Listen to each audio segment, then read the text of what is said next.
Man, I just love drink. So what's on the docket today, Russell? How are we going to annoy everybody today? What's that? Who's there? Oh my God! It's Bubbies.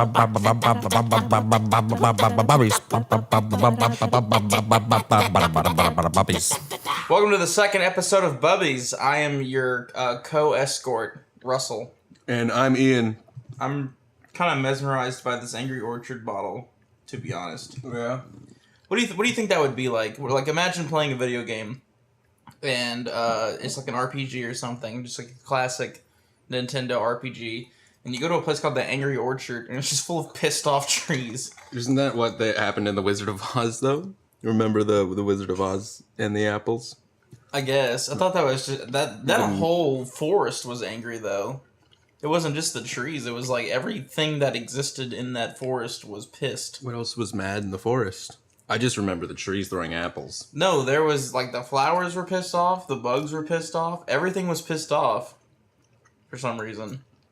It's probably because they're being mistreated by the producer. Anyway. Could you imagine there being like a sexual assault claim by like a cartoon character on their creator? Like, it's like Alice has spoken out. Bugs Bunny speaks out against Warner Brothers. Harvey Weinstein, his reach knows no universal bounds. Dora the Explorer. It extends beyond reality into that which is unreal. Bitch look good for a 4-year-old. Thanks, JoJo, for that beautiful song. Did you actually watch Dora? I did, actually. I watched Dora because when I was little, I didn't have cable. Fun fact, I actually grew up relatively unwealthy. I don't know if you knew that. Really? But yeah, I grew up relatively unwealthy, and it wasn't exactly that we were unwealthy. It was just that we were lower middle class for sure. We never were like, borderline poverty.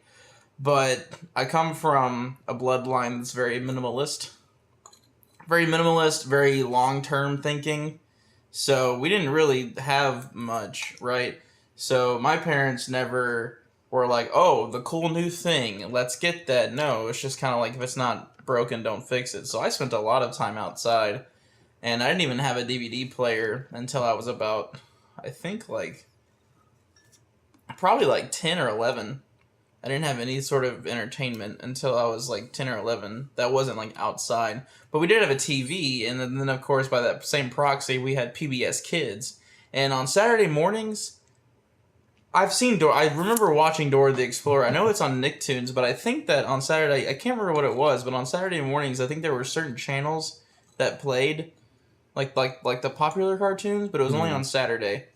So I remember on Saturdays, I would just kind of watch everything. So that included Dora the Explorer, that included Sonic X, like the weird anime that they did. Pokemon and Yu-Gi-Oh! Yeah, well, I tried to watch Yu-Gi-Oh! But anytime my mom heard a Yu-Gi-Oh! She'd be like, turn off that demon!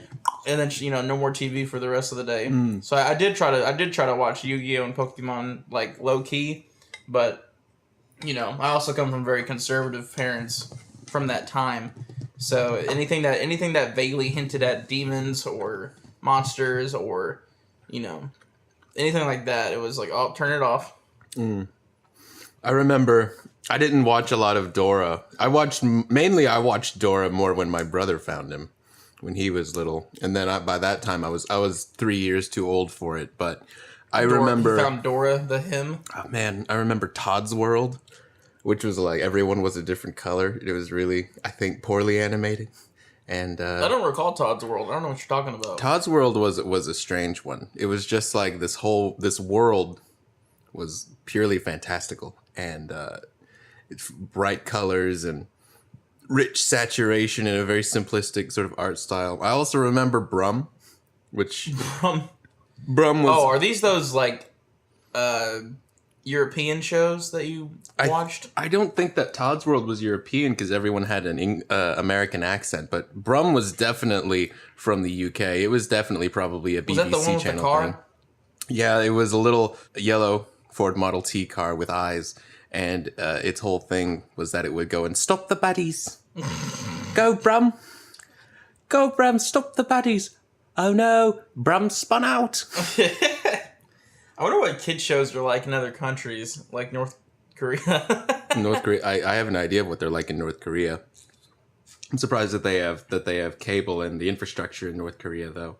I remember there was I remember watching a Russian TV show once found it on YouTube, and it was just low quality and depressing, but it wasn't markedly Russian or anything. They weren't like going off to the borscht factory to have fun adventures. The borscht. It wasn't like his name was like Victor Stroganoff, and he was going to go and like fix the world's problems with food. I remember also from my childhood we watched The Save'ems, which was a weird 3D animated. I'm gonna pull up a picture of it actually, because it was a trip and a half. Did you ever watch Bear in the Big Blue House? That just hit me. You said house, and it like jogged my memory. Did you ever watch Bear in the Big Blue House? Bear in the. It was. I remember hearing about it. I probably never saw it. It was a puppet show. They had like a full body puppet that was like a bear, and he lived in a big blue house, and he talked to the moon. And I can't recall what else happened. But oh my god! let me see.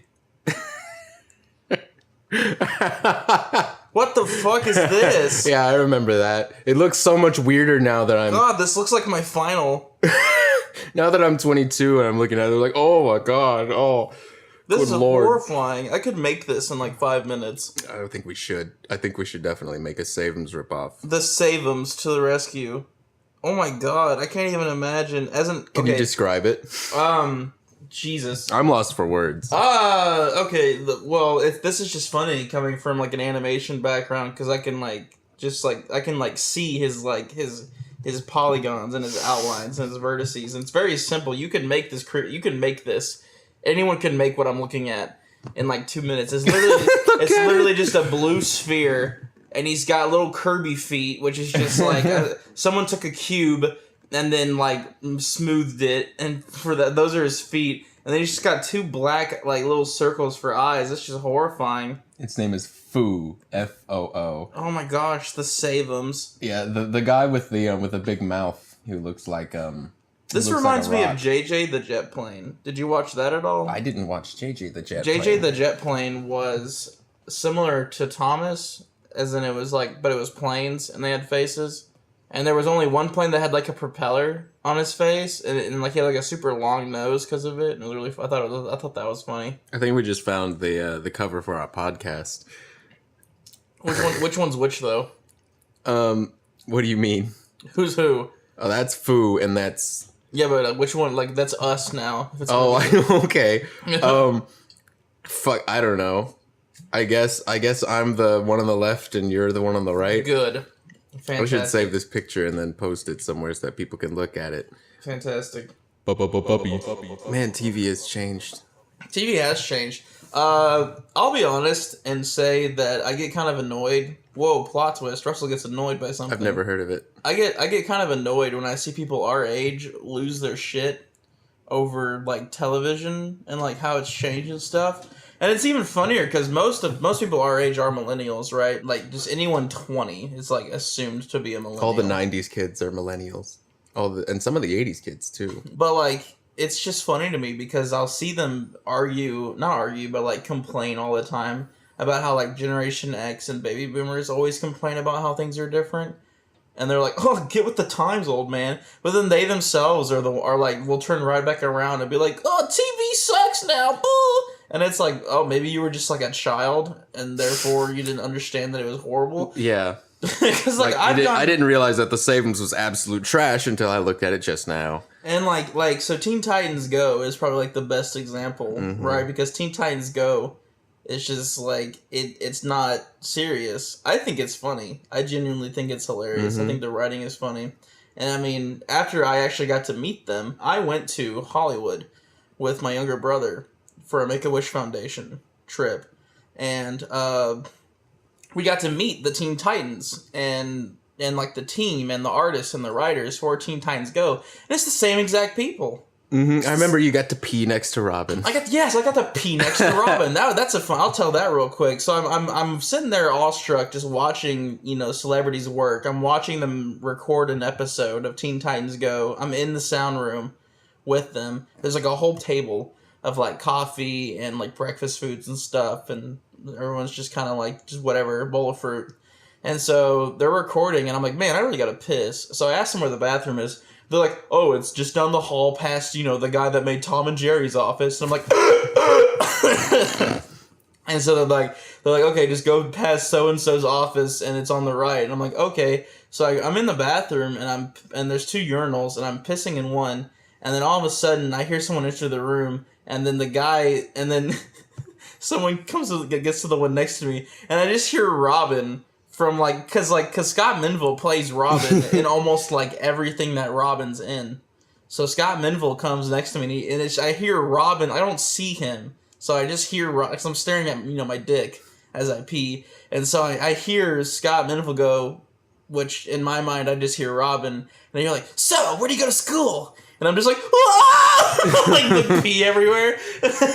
And I never thought in my life that I would be the type of person to get starstruck. Uh-huh. Like I've always assumed that I was, out of everyone in a room, I'm probably the least likely to get all like fan and like geeky. But like, oh my god, it was such a weird like rush of euphoria to like hear the man that voices Robin ask me where I go to school. To see it come out of his face. Yeah, and then Camille has a lazy eye. I didn't know that. Oh, he does. Yeah, I didn't know that. That threw me for a loop too. Like it doesn't matter. I just thought I'd share that. Like I was that close that I got to notice. Oh, you have a lazy eye. And it was just we're just in a bathroom. Like it's not like it's nothing romantic. It's not like most stories where it's like I met George Lucas and it's like where I was like I was in line for an hour and then he signed my breast after a 2-hour long wait. No, like I was just taking a pee and then he also was taking a pee. Like it was a very like normal moment with a celebrity, which I thought was just hilarious. Which escalated it even further. Yeah, and so like then we like washed our hands next to each other and he's like, where do you go to school? I was like, MTSU. And he was like, oh, that's cool. I'm like, I'm in animation. He's like, wow, so this is like a beneficial trip for everyone. And I was like, yeah, it kind of is. And so then we went back and we just hung out. Like, I hung out with all of them. And the guy, I can't remember his name, but the guy that, like, made Teen Titans was in the room. Like OG Teen Titans was in the room. That guy that made that, he also made Teen Titans Go. And you know what he asked me? He said, oh, you hate my show, don't you? Because he saw that I was, a fucking 20-year-old. Because you were 20. Yeah, he saw it. He's like, oh, you hate my show, don't you? And I was just like, no, I actually think it's funny. I like all the little nuances and like the little hidden, like, because there's a lot. The show is chocked full. It's like a Pixar movie. It's chocked full of little Easter eggs for because there's a very old DC hero called Ghost Tank, and it's about a World War II tank driver who got killed in his tank. And then his ghost now possesses it, so it's just a tank that's driven by nobody because it's powered by his soul. And there was an episode of Teen Titans Go where Robin's like in his room and on the poster, like out of focus, it's just like a ghost tank poster. And I was just like, I was like, yeah, that's funny. And then the show is just full of like little odes to DC fans, but nope, all these losers that their personality they're so void of a personality that they use their childhood as a crutch. To fake some sort of identity. Whoa, Teen Titans Go isn't in my childhood is ruined, and it's like, okay, no one gives a shit. Your childhood's over, you fucking loser. Grow up already. Like, I don't understand. Like, it's not for you. Nothing's for you. Our generation is so obsessed with what's for me, and it's annoying. I can't help but sort of feel the same way that everyone else does when I see something new. Because I just look at Teen Titans Go, and I instinctively think, oh, this isn't anything like the original. They've taken it and they've made it into a joke. Yeah, you're right. It looks like the Powerpuff Girls, and originally it was actually sort of gritty, but it was still whimsical, and it had character development pieces, and it was very plot driven, and they developed characters and things. And then I look at something like Teen Titans Go, and it's like, oh, all that's out the window. They're just going to make gags, just a bucket full of gags every episode, a joke every 30 seconds to keep the 7-year-olds happy. But I feel that way about everything. I look at Adventure Time, and I've never seen Adventure Time, and I know that people really, really like it. And I just look at it and I'm like, I don't think that I could get into this. I think it's probably because I'm too old. And I never really watched a lot of TV anyway as a kid. So I was very sort of selective about the things that I did watch. I had like a stint where I watched let's see, what was it? It was Disney DX or something, and they would have an hour spot where they would show Pokemon and they would show Yu-Gi-Oh! And I watched those for a while, and I enjoyed them for like a slight moment, but then got extremely bored of it. And then I switched over to Toonami, and I would watch Naruto and I didn't watch any Inuyasha. Oh my god, I love Naruto so much. God, I watched Bobobo. I love Naruto so much. Oh all of the fans out there, all three fans, if you haven't yet, go and find Bobobo. The anime. Bobo is really good. It's amazing. He's got like prehensile nostril hairs. And he's like the stereotypical Japanese depiction of a black person through and through. Great. Complete with the round shoulders, because for some reason that's what the Japanese think. They've got a pink-haired girl who's just the bystander, as always, the damsel in distress, but she's always overreacting to everything, where her eyes are literally falling out of her head. Everyone's trying to get her curly locks. And then you've got the guy whose superpower is farting. Yeah. And then you've got the man with the ice cream for a head. Oh, it was amazing. It was great. Oh, I miss it. I need to watch it again. So Cartoon Network had great shows when we were kids. Like Arguably. They still do. Yeah, I know. And like I really enjoyed Samurai Jack. I really enjoyed Dexter's Lab, and so, but here's the thing though, we're adults now, and now Cartoon Network has, Clarence. I watched Clarence the other day. That's a current. Clarence is fucking good. I really liked Clarence. I've never heard of it. Clarence it's super discreet, man. Like, it's got nothing, like all these, like, okay, so like Steven Universe, right? Steven Universe is an okay show. But I think the issue with Steven Universe, and that's not really an issue, but just like, 'cause Steven Universe kind of does the same thing that Adventure Time does, whereas it was someone very creative got a job making a kids show, and then they kind of slowly got more and more confident in just kind of producing whatever they want. So the reason I can't get into Adventure Time and the reason I can't get into Steven Universe is that like, everyone is under this assumption that it's like this, everyone's treating it like an anime. They're treating it like it's, this like, and like I see posts all the time where this isn't for kids, and it's like, I'm sorry, but it is. Like, it may have these really good subtle B plots going on that we can pick up on because we're adults, but and this is the same thing that I had, like, I enjoyed Avatar: The Last Airbender. But Avatar: The Last Airbender also does what all these shows do. It's trying to be two things at once. It's trying to be a kid's show so it can stay on the air, right? Mm-hmm. And then at the same time, it's trying to be this like saga, and it's hard to get into it because you have to, like, it's full of filler in a way, because like you'll watch 5 episodes of Adventure Time. And they're a normal kid show, as in there's no B plot. It's nothing but gags. It's nothing but visuals. And then like every like 7th episode, you'll actually get some kind of like, plot that you have to like pay attention to. So that's why it's so hard to get into shows like Steven Universe and Adventure Time. And Avatar: The Last Airbender was a lot easier because they kind of kept going. Well, yeah, they did the Western thing and they just kept moving forward. They just kept moving forward, but all 3 have the same plague as being a kid's show, air quotes, because that's who they're contracted to be.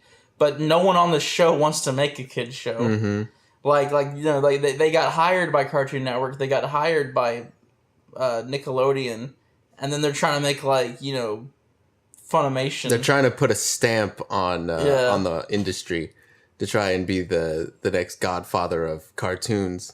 And the only real issue with this era of cartoons is that, and it's not really Cartoon Network's fault, it's the Cal Arts plague. Do you know anything about this? I don't know what that, what? Cal Arts is the top animation school in the United States. The guy that created Gravity Falls graduated from there. The guy that created Gumball, Amazing World of Gumball, graduated from there. the girl that created Steven Universe came from there. And if you notice, they all have the same exact style. Yeah, all of Cartoon Network looks sort of homogeneous now. All of the cartoons look the same now, and that's the only real problem with cartoons now. Like, everything else is subjective, but that's the only real issue, is that everything looks the same.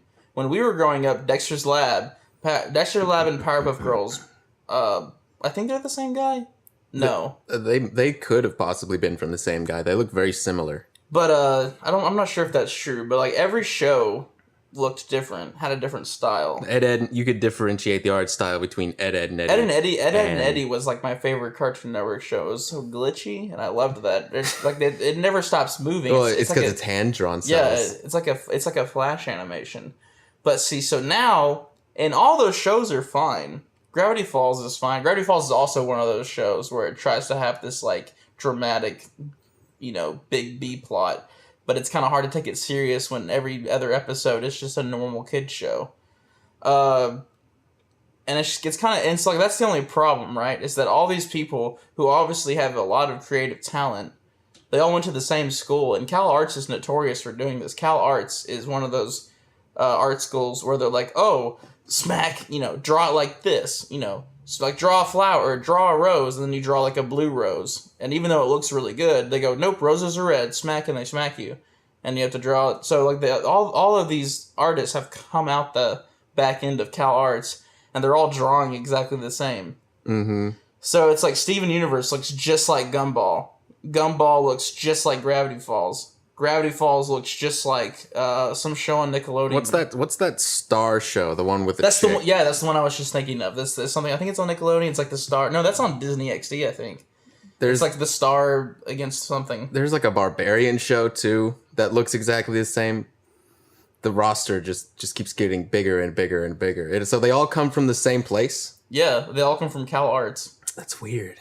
And like, so Cal Arts is and I participated in last year's 24-hour animation contest. It is an annual worldwide competition. Actually, there was people participating from Brazil. There was people participating from Thailand, and in that competition, the person that won was actually fucking Cal Arts. Mm-hmm. And I actually I don't know if it was Cal Arts that won, but whoever drew. Wait, no, I'm wrong. Cal Arts did win. Cal Arts was in the top 5 at least. I know that for a fact. And what did it look like? It looked just like Steven Universe. Steven Universe. And then the other thing with Steven Universe is that, like, Steven Universe gets a lot of love and brownie points for being progressive, but they never actually be progressive. Explain, because I've never seen it. I've only heard of... Okay, so Steven Universe is about a race of feminine aliens. They are not male, they are not female, but they are feminine aliens. So their entire race is akin to... what are diamonds and crystals and quartz called? Minerals? Like precious minerals? Precious minerals. Precious so their gems. entire race... Yeah, gems. So they're actually called the gems. And so it's a neat idea, and it's been done before, too. In Mass Effect, the Asari are an all-feminine race, right? Like it's not a foreign concept. So Steven Universe is about this alien race of, that's all female, give or take. Because I don't think they're female as in a sex, but they are definitely feminine. Yeah, that is Ruby. I'm looking at a picture now. It's a darker skinned Afroid. That's Ruby. Something. It's wearing a dress though. Yeah, because they're all feminine. Right. So, and they don't breed in a mammal sense. They breed by fusing. And it's heavily implied that fusion is the race's version of sex. They never outright say it, but it is heavily implied that when two gems fuse, that's like their mating practice.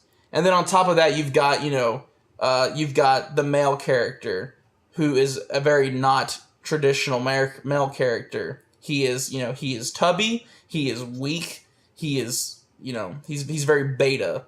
And from a toxic masculinity perspective, he is a beta.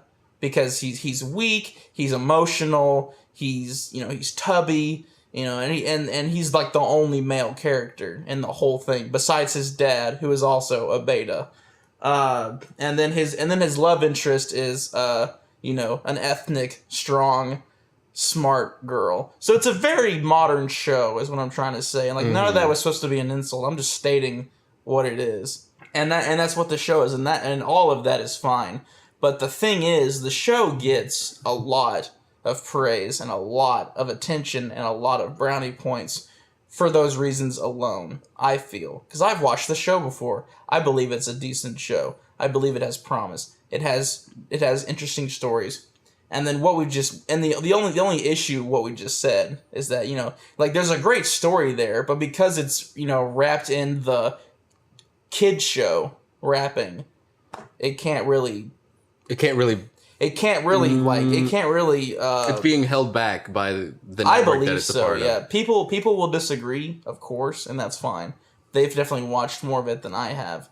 But it has the same thing, because I've watched episodes of Steven Universe before, and it's just like Adventure Time, just like Avatar, just like Gravity Falls. There's no constant attention to that super important B-plot, so you cannot expect me to wade through, classic cartoon scenarios just to get to this B-plot, especially when you're not going to fully commit to taking a stand. Like, that's a joke I see on 4chan all the time, is that, isn't it great to be progressive, but then not, but never actually get any of the, repercussions for it? Because you're being so, you're wrapped in the safety bubble of being a kid's show. Mm-hmm. Therefore, you never outright say lesbians. You never outright say, females having sex. You never outright say females can be stronger than men, but it's all heavily implied. Right. And then in some ways, some people assume that that's, on purpose to try to brainwash my kids. But, But Cartoon Network isn't going to let a character just go say, I am a proud lesbian. Yeah, that's not going to happen. And so, and I can understand their rebuttal that it doesn't have to. It can just be subconscious, and that's fine. Maybe it's stronger that way. And maybe it is stronger that way. But with everything that's coming out now, things get praise for looking progressive. Right. Things get accolades for being progressive, right? It's like, hey guys, I just made a new Star Wars. It's a shitty movie, but it's got a chubby Vietnamese girl in it. Therefore, it's a 10 out of 10. Stuff like that. Yeah. Which, by the way, I saw Star Wars 8. Yeah? How'd you like it? I liked it. Oh, yeah. Yeah. But let's say... But not all of it. Not all of it.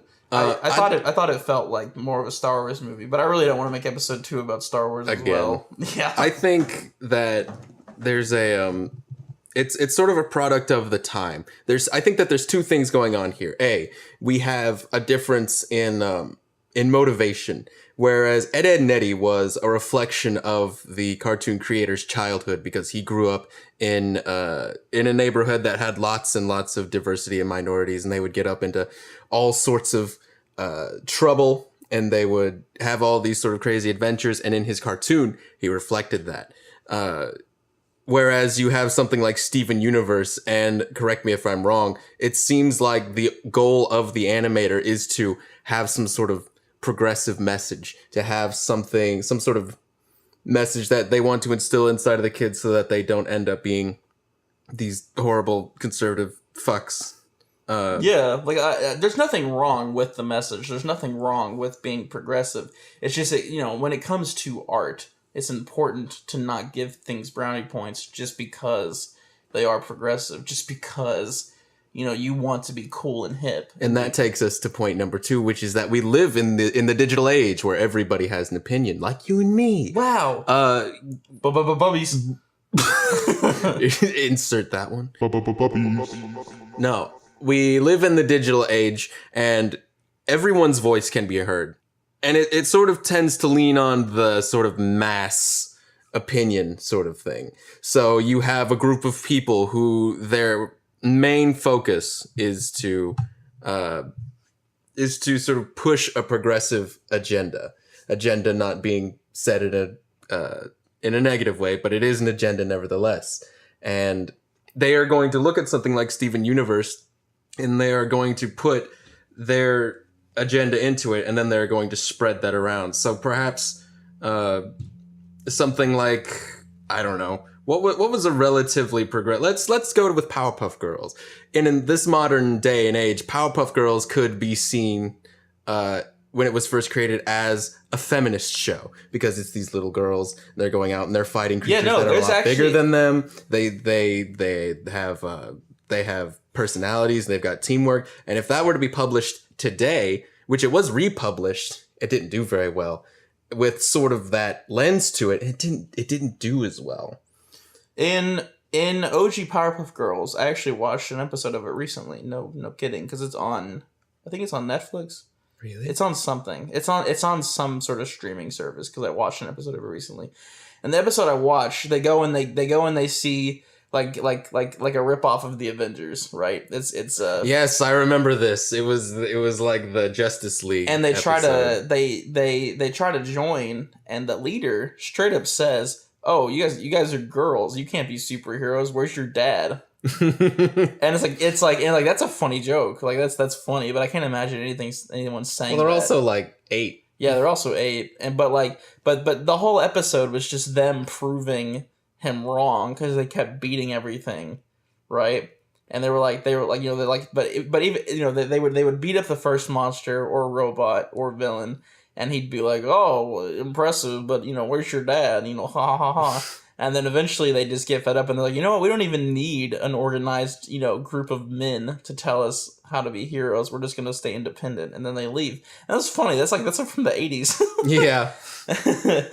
And it's and I think that's because a lot of people have issues with Steven Universe because of its progressive nature, and mostly it's just them being annoyed at the fan base, because the fan base is mostly a lot of really cringy SJWs.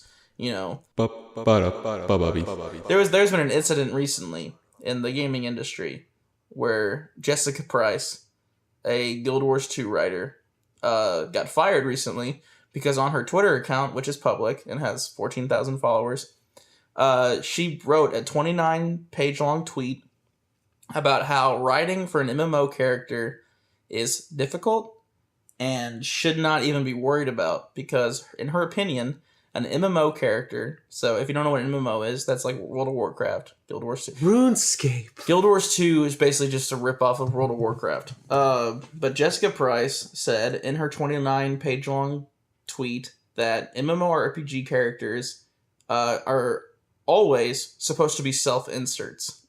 So when I play an MMORPG, the character I'm playing should just be Russell. Doesn't matter if it's a Redguard woman. Should be Russell. That should be me. And, just because you want to play a Khajiit that's, gay or whatever, nope, sorry, you have to play Ian. So, of course, she said all that, and it's Twitter. It's social media. So So a shitstorm came. Not really. A streamer named Durar, who plays Guild Wars 2, has 2,000 followers, writes very politely, I can't remember it verbatim, but I know it went something like this, and it was very good insight, thumbs up emoji. However, assuming that players want to be self-inserts is just downright incorrect. Sometimes people want to. An MMORPG is no different from a single-player RPG game, where a player actually likes to assume a role. And it doesn't have to be a lot. Just tell us what we are. Have the guts to tell us what we need to be, and then we can mold on top of that. And that's all he said. Very polite. And then he ended it with, "Thanks again for your insight, though." And then she went full defense mode, full SJW hypocrite mode, and was like, "Wow, how about you tell me more about how I should do my job, my dude." And then my dude.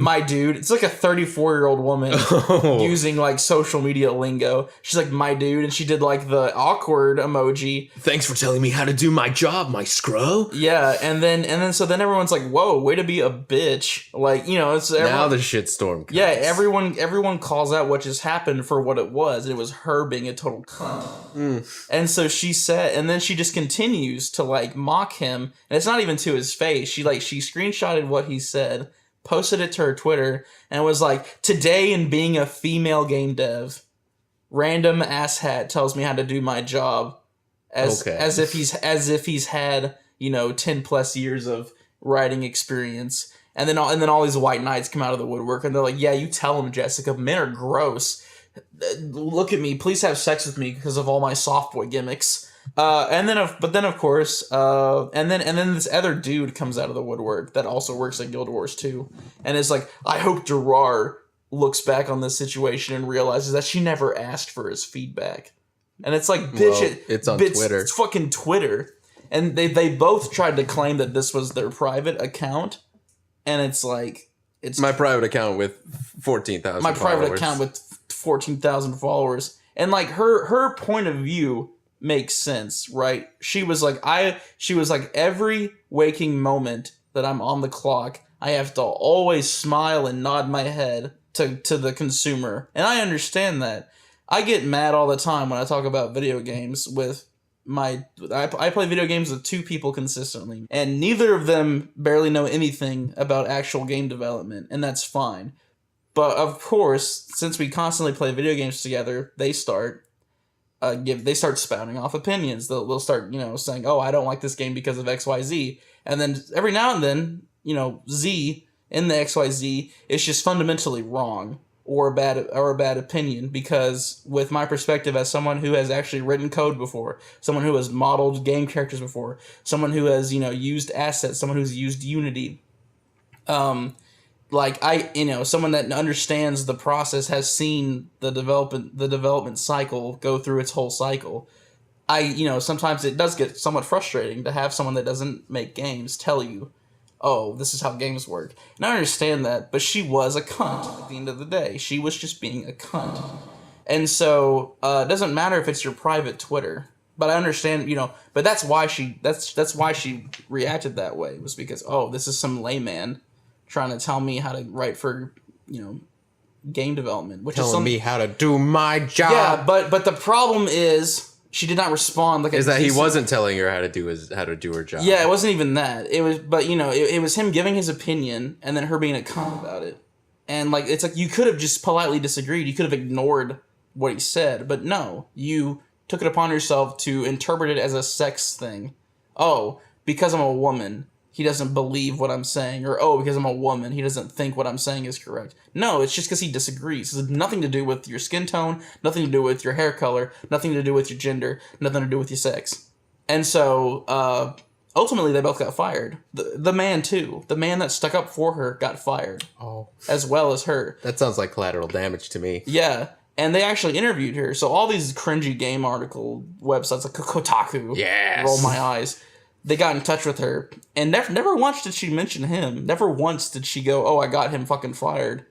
The whole time they asked her, "Oh, what's your opinion on getting fired?" She's like, "Well, I'm just disappointed that, my employers were scared of the Reddit mob." Oh, not that I feel bad that I accidentally got my guy fired. Yeah. The guy who came to back me up. She still tried to make it about women's issues. She was like, ultimately, all I can say is, sorry, because I've told, aspiring female game devs that Guild Wars 2 was a good place to work, but I guess I was wrong.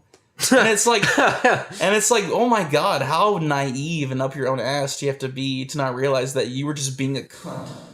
Bubbies. Taking it back to the Powerpuff Girls, I think that with that reissue of the Powerpuff Girls that came out, they did try to give it that sort of more feminist spin, and because of the era that we're in, the information and the opinions that people have can spread far and wide, and it gets exacerbated in an echo chamber. Your opinions get stronger. There's more polarization. I think that's part of the reason why this new Powerpuff Girls failed, and the original, which was mainly just a cartoon, a fun cartoon with some little girls who could beat the shit out of some massive monsters. Why it did so well with boys and girls that watched it. And I think that's a part of the greater case study of how TV has changed, possibly for the worse. Because I didn't watch a lot of TV as a kid, but right now I watch none. I watch none either. I watch absolutely none. First of all, you have to pay for it. It's gotten ridiculously expensive. But beyond that, the programming is absolutely terrible. You get Dish or DirecTV and you've got fucking like 9,000 channels and like you watch maybe 10 of them, and in those 10 channels you have maybe like 3 shows that you actually like to watch, and the rest of that money that you're paying for those 9,000 is just like gone. TV is a dying medium, and I don't know what can really bring it back. Of course, we've got things like Breaking Bad, don't we? There are some saving graces in there that are trying to keep it alive. Yeah, but give it a year and all of it ends up on Netflix. Well, I mean, all of it ends up on Hulu. Netflix did make more money than cable, the entire medium. Cable made less money last year than Netflix made. Yeah, because of course it did, because cable is dying. Because if you, I promise that when the baby boomers and Generation X die, cable's going to die with them. Cable's dead. Cable's going to die with them. Whoever's the old guy sitting at the top of the Comcast tower being like, we need more shows, he's gonna kick the bucket, and then either no one's gonna want to take his place, or the person who doesn't know what they're doing. Like Toys R Us just died. Why? Did it? Yeah. Toys R Us just died. And it's because because Generation X has died too. Because Generation X and the baby boomers had a lot of kids. Just because that's all you could do back then. There was nothing else really to do except fuck and make babies.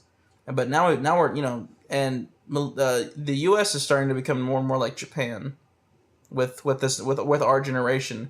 Because our generation is much more career focused. Our generation is much more self focused. Our generation is much more long term focused. Less marriage. I'm not getting married. Working more overtime. Actually, I'll take that back. I might get married, but I'm not having kids ever. Mm-hmm. And the only reason I would get married is for the benefits that come with it from a legal standpoint. Mm-hmm. I talk about this with my partner all the time. Like neither of us see any sentimental value in marriage, because I've come to realize that our generation still has a bit of a cornball like heart for marriage. What is a cornball? Cornball is what? Cornball is a derogatory term for someone that's really sentimental. Where did that come from? It came from black people to make fun of white people. Oh. So, because white people are really sentimental and have all these weird, like... Because we're cornballs. Because we're cornballs. Because we're balls of corn. So, but me and my partner, we don't think that marriage has any sort of actual value. Mm-mm. It has no, like dating and marriage are no different at all. It's just now the government's involved.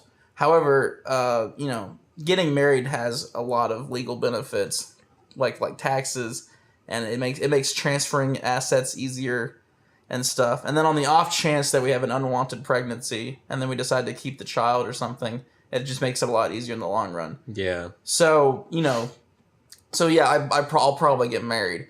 But it's not because of the reason that like baby. It's not the American impetus. That's not the American romanticized version of the marriage. American dream.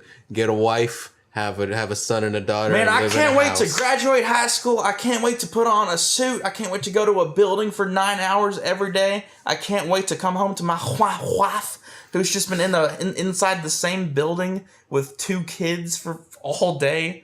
For years. I can't wait to just do that forever. God, the American dream is gross. Is horrible, and it's also dying. The conservatives who hail it are killing it. Are actually killing it. That's a topic for another day, though. Bubbies. What were we talking? What were we on? We were talking about Powerpuff Girls, and then in classic Bubbies fashion, and then it turned into went on a tangent, and then it turned into how TV has changed. Oh, yeah. Actually, this is something I wanted to ask you about. So, movies and TV shows are, they're pretty much, it's done. The nail is in the coffin. They are now going to be just streamable. Cable's done. Oh, yeah. Seeing things in the theater is probably going to live forever, but that's simply because it's like a fun thing to do. I would like to discuss the implications of theater going, because there's a lot going on with actual theater going culture. Oh, yeah.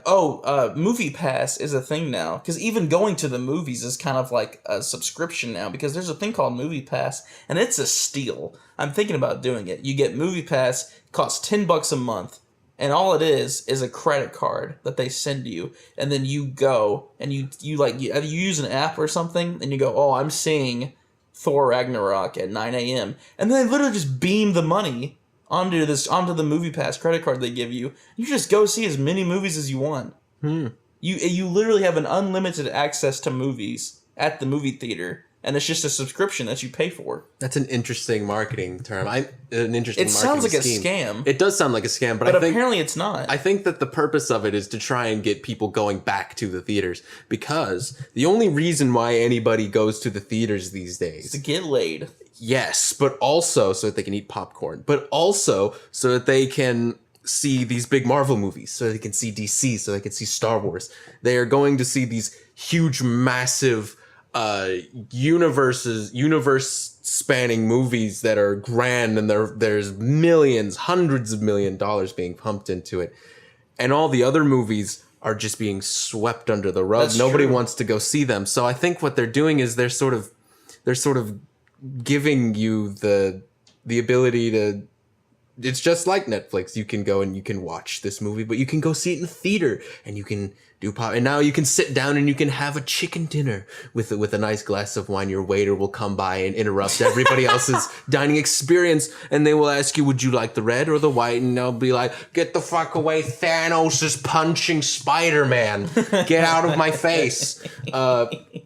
Theater-going culture has become, much like all American culture now, is becoming more toxic, because you've got these. I remember I saw Rogue One. It was the only theater that was packed that I've ever been to. The only packed theater, and Shape of Water wasn't packed. No, and it wasn't even like a midnight screening of Rogue One. It was like a week after on a Wednesday. It's like 2 p.m. And there's loads of people here, and me and my family sat down, and I was like 2 seats away from this large, smelly man with a very, very old Star Wars t-shirt. And every time that anything would happen that I found completely unremarkable, he would like scream and whoop and holler and clap his hands, and I would just suffer my way through it. And so coming out of that, I still sort of enjoyed the movie, but I probably would have enjoyed it a lot more if everyone would just shut the fuck up. Yeah. Didn't Jacob tell that story about how he was in the theater waiting to see 8 and a trailer for Infinity War came on, and some fat nerd in the front was like, "We don't care about Marvel. We're here for Star Wars." Oh my god! And it's like, oh my god, like I can't believe people like that exist. It disgusts me. They come out of the woodwork when if I had a Death Note. If I had a Death Note, I'd go on Facebook and just find anyone with like a fucking. I'd find anyone with a fucking Star Wars like themed profile and anime. Anyone with an anime profile picture is gone too. Get rid of them too. Let's just get rid of all of it. That'd be a lot of writing. That would be a lot of. Your hand would get tired. I think that's a bid to try and get people to come back to the theaters, and it probably, thinking about that, having more people come to the movie theaters and sort of depolarizing things, making things less extreme, could probably do it a lot of good in the long run if there was actually something interesting to watch and it wasn't so expensive. That movie pass idea is good, but I don't think that I would ever get out off of my ass to go watch, because I'm a film major and I don't watch a lot of movies, which is yeah. I'm an animation major and I don't watch a lot of animation, and I don't think that I would be able to get off my ass and go see, Tyler Perry's Medea Boo 3, or something even better. Like I watched The Boy on Netflix, which is the one about the doll. He's spoilers. He's living in the wall. Oh yeah, spoilers. He's being Steve Buscemi and he's living in the walls. And I would not look at that in the theater and say, "Oh, I would go and watch this on the big screen," because I liked it just fine sitting on Netflix, watching it on my tablet and in bed with a bowl of pasta and just sort of watching it for, the sort of small scale movie that it is. It wasn't a bad movie, actually. Well, see, that's interesting to me, because I have the opposite. I don't go see Marvel in the theaters. I don't go see Star Wars in the theaters. I really liked watching 8 in my home in my poofy anime pants. In my poofy anime pants that I'm wearing right now. I really liked watching 8. I liked pausing it to go get fucking, go fuck yourself pasta. Mm-hmm. I liked pausing it to go pee. And it's because I don't see Star Wars or Marvel as these, I understand that they're these huge big budget movies, but I don't see them as movies. I don't see them as art anymore. I stopped. They've become an industry to us. And we talked about this last podcast. Is that this? I don't see it as high art. What will I go to the movies to see? Shape of Water, stuff like that. I would go to the theater to see Shape of Water. I would go to the movies to see Coco, which I still haven't seen, but apparently it's on Netflix. I need to see. Yes, it's on Netflix, and I will probably be watching that. I would go when what was it? Eyes Wide Shut was out. I probably would have gone to see that because of all the cult imagery. But still, the majority, that's like a very few number of movies that I would go see. I remember I saw a trailer for like a caveman movie. It was probably called like 10,000 BC, where it was a boy meets dog story, literally, back in the prehistoric times. I would probably have gone to see that because, it's not a rom-com, and it's not some cheesy horror movie. It's something new. So I would go and see that and see what they did with it, because the number one thing about, well, there's two things that the theater experience gives you. It gives you a giant screen, which is fun, always. And it also gives you, what's more important, excellent sound. Because all theaters, unless it's really old or they just don't care and don't keep it up, all theaters have really, really good, high-quality sound in them. And movies are made with, like 32 channels of sound that comes from like 32 different speakers. And so that's one of the reasons why I like to go and see the Marvel movies in the theaters, is because the sound is so much better. Yeah, you're right. You can hear the details in every lightsaber crash. Woo! Wow.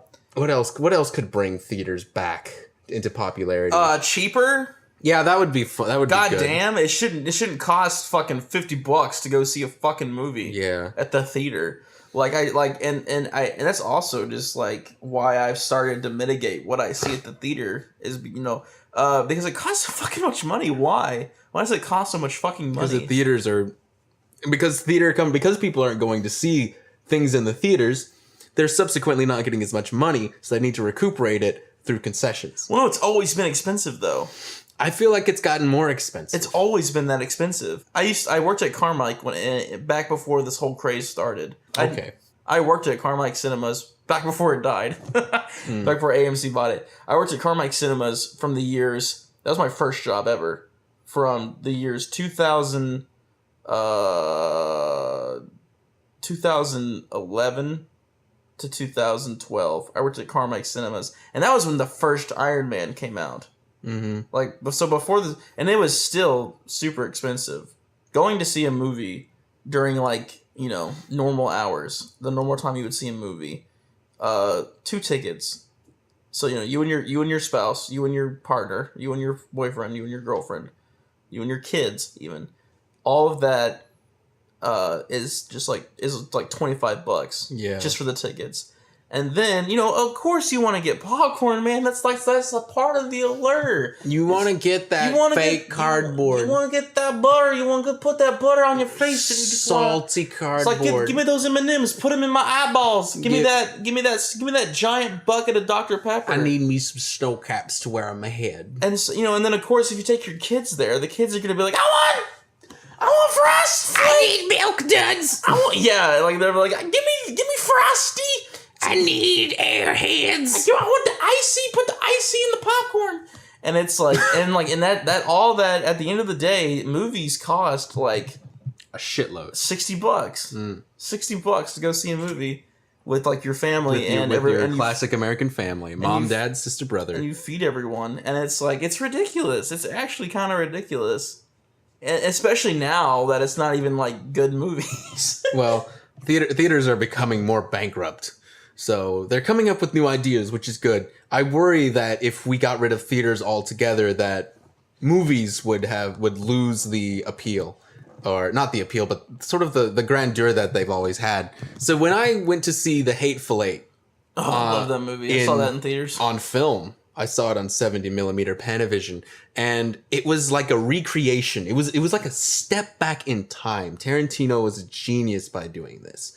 You go into the theater and you are given a pamphlet. I have it right there. I've got my Hateful Eight booklet that they gave me that gives me details about the movie, how it was made. Doesn't like give any spoilers away, but you have some amazing high quality screenshots. Each one was sort of unique based on different characters, different artwork, different posters, lots of interesting things in there. And then you go in and you sit down, and because of that intro, everyone's already a little bit more respectful. You're not, you're not checking your phone and being just like wantonly talking to your girlfriends loudly in the back corner where everybody can hear you. You're sort of waiting and sitting expectantly, and the first thing that comes up is a score piece, because that's what they would used to do back when movies were an event and not just mass consumed horseshit like they are now. They gave you a musical piece. You would just sit, and I think it was like a red screen, which was strange. It sort of got you in like a weird mood.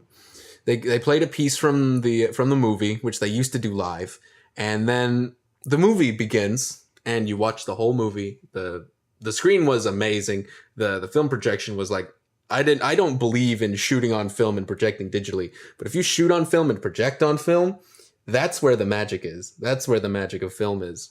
And then halfway through, which for Hateful Eight was like an hour and a half in, which was the length of a normal movie, there's like, all right, we're having an intermission. Go take 15 minutes to go take a pee and get some food and blah, blah, blah, blah, blah. And then you go and you hang out and you chat with people about what just happened, because right when they cut is the part, well, I won't say because the movie's too good, but they cut at a really, really tense moment right at the midpoint. I'm pretty sure I know where they're cutting. Perfect place to stop. And then you come back and they did a recap.